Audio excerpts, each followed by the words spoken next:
Welcome to the village of Bountiful Harvest, a land blessed with fertile soil and hardworking people. For generations, the villagers have upheld an important tradition, offering a portion of their daily food as a sacrifice to the gods. This practice is believed to keep the gods happy and ensure the village remains prosperous. Every meal, no matter how big or small, begins with the sacred offering. But recently, the villagers have faced an unexpected challenge, one they never could have anticipated. Meet Obinna. Obinna loves food. No, wait, Obinna really loves food. So much so, the villagers are starting to worry if they'll have enough left for their sacred sacrifices. Now, before you start thinking poorly of Obinna, let's take a moment to understand how he became the way he is. You see, Obinna was born a big baby, so big, in fact, that his mother named him Obinna, which means father's heart, because she believed his size was a blessing. But life wasn't always easy for Obinna. As a child, he struggled with loneliness and found comfort in food. Every sweet yam, every roasted plantain was a little escape from his worries. And as he grew older, eating became his way of de-stressing when life got tough. Food became Obinna's friend, his celebration, and his comfort on hard days. But over time, his love for food grew and grew and grew. At this rate, we won't have enough food for the sacrifice. The gods will be angry. Don't worry, there's always more food, somewhere. Look at him, again. He's taking food from the altar. This is becoming a daily occurrence. It's outrageous. The villagers give their best offerings and Obinna just gobbles it up. We haven't had a proper meal in weeks. If this continues, the balance of the village could be thrown off. Without enough sacrifices, how will we bless the crops or the rains? He's not just eating food. He's risking the prosperity of the entire village. Perhaps we should consider a punishment. A famine, maybe? That would teach him to appreciate the importance of the offerings. You know, if all else fails, we could just strike him with a bolt of lightning.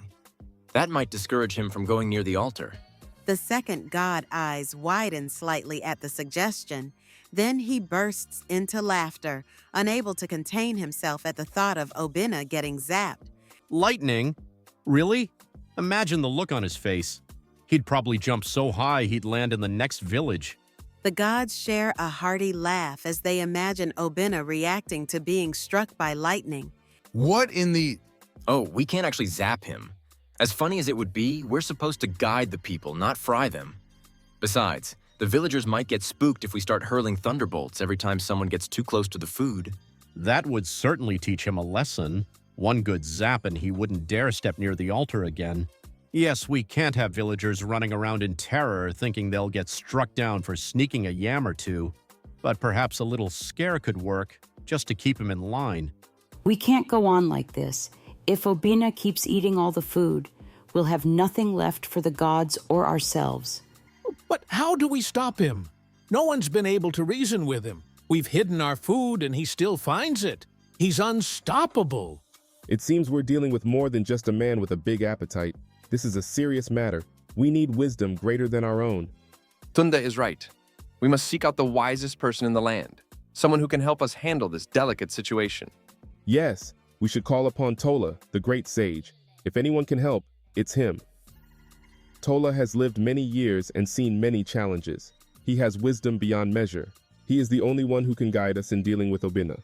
Ah, Obinna. I've heard whispers of this man. His hunger runs deep, not just for food, but for comfort, for love, for a sense of control. What you see as a problem with food is but a symptom of something deeper. Then how do we help him? We've tried everything. He eats more than the gods themselves. We fear he'll cause a famine. Obinna must realize that his hunger is not for food alone. He needs to understand balance, and only through understanding will he find peace. You cannot force him to stop eating, but you can guide him to see his actions' impact.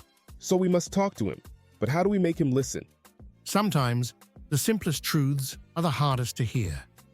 Show him what his actions have done to the village. Let him see how the people live in fear of losing everything. He must come to his own understanding, or else any change will be temporary.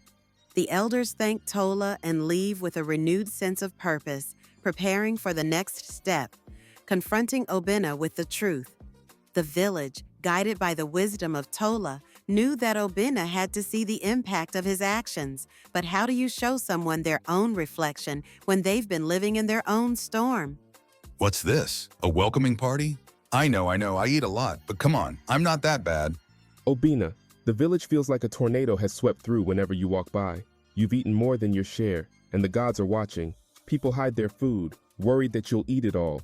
They even fear the gods won't have enough to eat. Oh, come now. The gods should be feeding us, not the other way around.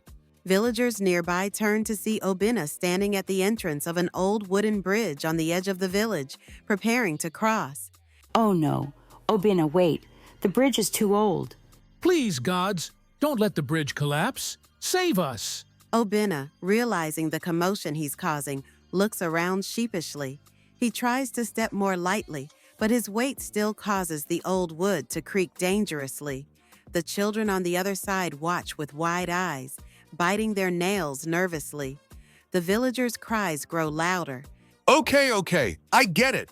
I won't cross the bridge. Looks like even bridges know when I've had one too many yams. We thought the gods would have to come down and hold the bridge together themselves. Obinna reflects on Tunde's wise advice. He attempts to get healthier, starting with him jogging clumsily through the village while children run ahead of him, laughing and encouraging him. Obinna's journey wasn't without its bumps, literally, but he kept at it, and with every tumble and laugh, he grew stronger. The village square is buzzing with energy. Bright decorations hang from the huts, and villagers gather around to celebrate Obinna's transformation. Obinna, now visibly healthier but still proudly big, stands at the center, smiling as the villagers cheer. A year later, Obinna had not only transformed himself, but also the way the village saw him. He was no longer a tornado. He was their hero. Obinna, we are proud of you. You've shown us that with determination and support, anyone can change for the better. Don't get too excited. I'm still going to eat, just not all the food this time. In the sky, two gods dressed in radiant robes are sitting on a cloud. One god holds a golden goblet while the other munches on an ethereal fruit. They watch the celebration below with interest. Well, would you look at that? Obinna finally left some food for us. About time. I thought we were going to have to start cooking for ourselves. They both laugh heartily and applaud as golden light beams down on the village below, blessing the people. Back on the ground, the villagers are now seen leaving their bowls of food out in the open. A child runs by, pointing to a steaming pot of stew on a table. The villagers laugh and cheer as they follow along. Obinna demonstrates simple exercises, jogging in place, stretching, and lifting small weights made from logs. He still has his large frame, but there's a noticeable difference in his energy and attitude. He's proud of how far he's come, and the village is cheering him on. Everyone bursts into laughter as they continue the workout. I told you all, no more food hiding. I'm too busy getting into shape now. I don't need your yams. And so the village celebrated, not just the return of their offerings to the gods, but the newfound strength in their unity. Obinna led them in more ways than one, proving that change, though difficult, is always possible with the support of friends, family, and a little divine guidance. And from that day on, the village no longer feared for their food. And Obinna, well, he was still the biggest in the village, but now it was his heart and spirit that were the biggest of all.